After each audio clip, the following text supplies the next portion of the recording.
Oi, gente, vamos para mais uma aula de história e continuando ainda falando sobre a África, nós vamos falar sobre o Egito, sobre o Rio Nilo, a importância do Rio Nilo. O Rio Nilo ele não foi importante somente para o Egito, ele também foi importante para outros lugares, por exemplo, a Níbia, Cush e a Etiópia. Foram todas civilizações que desenvolveram em torno do rio Nilo, nas margens do rio Nilo. Outros povos que se destacou muito na África foi o reino de Gana, de Mali, de Songhai e a cidade-estado de Cartago. Essa cidade-estado de Cartago, ela fica no norte da África, no extremo norte da África, e ela se destacou muito porque ela era um lugar muito propício para o comércio. Como ela ficava nas margens do mar, ela era ponto de comércio. Ela tinha um intenso comércio marítimo de tecido, de metais preciosos e de escravo. Tudo isso acontecia porque ela ficava próxima ao mar Mediterrâneo, certo? Porém, começou a ter disputa entre Roma e Cartago. E a Roma queria esse lugar, até porque era um lugar muito bom para o comércio, e aí começaram a entrar em guerra, que é as chamadas Guerras Púnicas, e Roma conseguiu conquistar a cidade, então passou a pertencer a Roma. E aí Roma também começou a expandir o comércio nessa localidade. O reino de Mali, ele foi formado a partir de rotas transsaarianas. O que são essas rotas transsaarianas? As rotas transsaarianas eram feitas por um povo chamado berberes, ou berberes, e eles eram nômades e eles conseguiam atravessar o deserto do Saara. Então eles iam com expedições com vários camelos, porque camelo pode ficar vários dias sem beber água, e eles atravessavam praticamente dessa parte aqui da África até dessa parte da África, do começo aqui,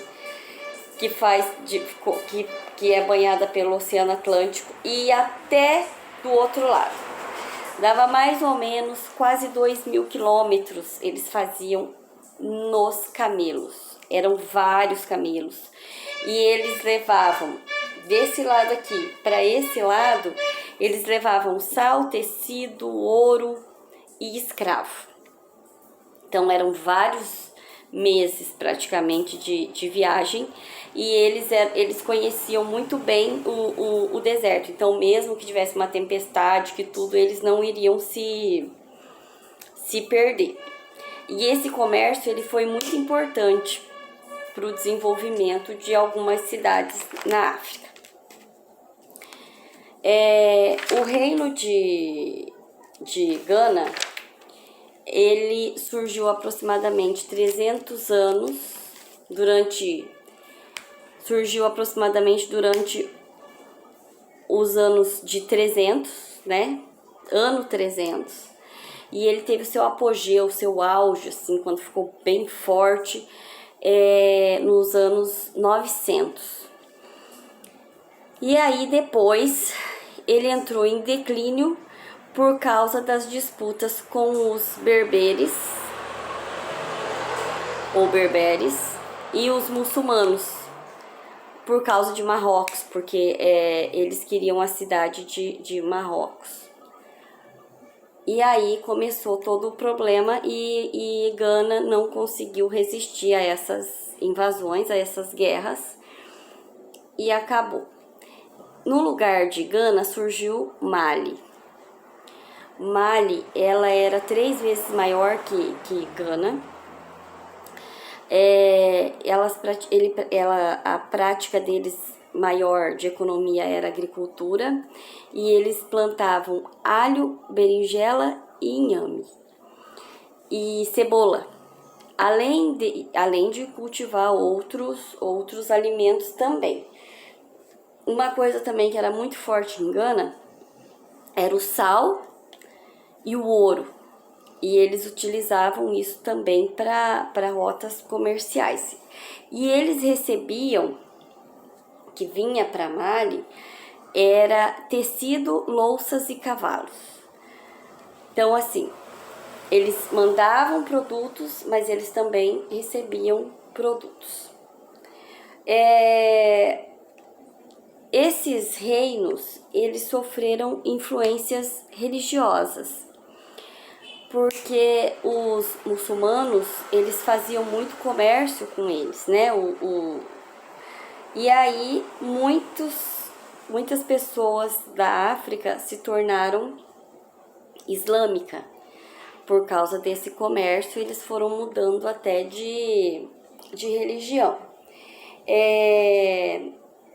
O reino de Núbia e da Etiópia, ela já sofreu uma influência do catolicismo muito grande. Então tinha muita gente nesses reinos que eram católicos.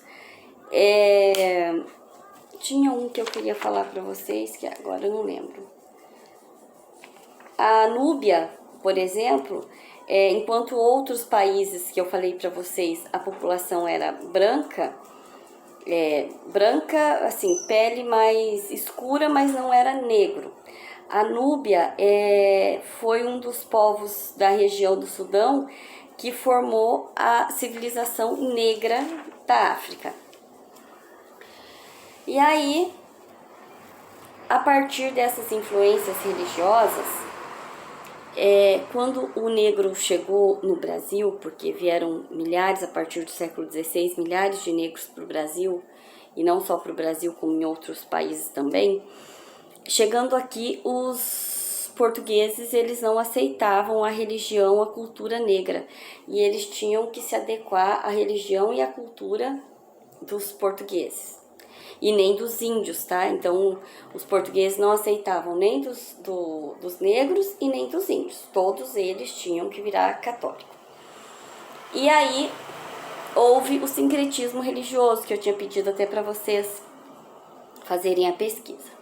Então, eles rezavam para o nosso Deus católico, e aí os brancos estavam vendo que eles estavam rezando, e na hora de acender uma vela, eles acendiam a vela e oferecia para os orixás deles. Por isso o sincretismo, houve a junção do candomblé e da umbanda com o catolicismo. E aí é chamado de sincretismo religioso, que é a junção de duas ou mais religiões. Tem até algumas festas de santo na época que eles também utilizavam para fazer oferendas para os orixás deles. Então hoje, no Brasil, esse sincretismo religioso ele é muito forte, porque grande parte da população que faz parte do candomblé e da umbanda também faz parte da religião católica, certo? Esse é o conteúdo das nossas aulas, lembrando que é para 3 aulas, e aí eu vou deixar as atividades no post, tá? Beijo, gente, até a próxima aula.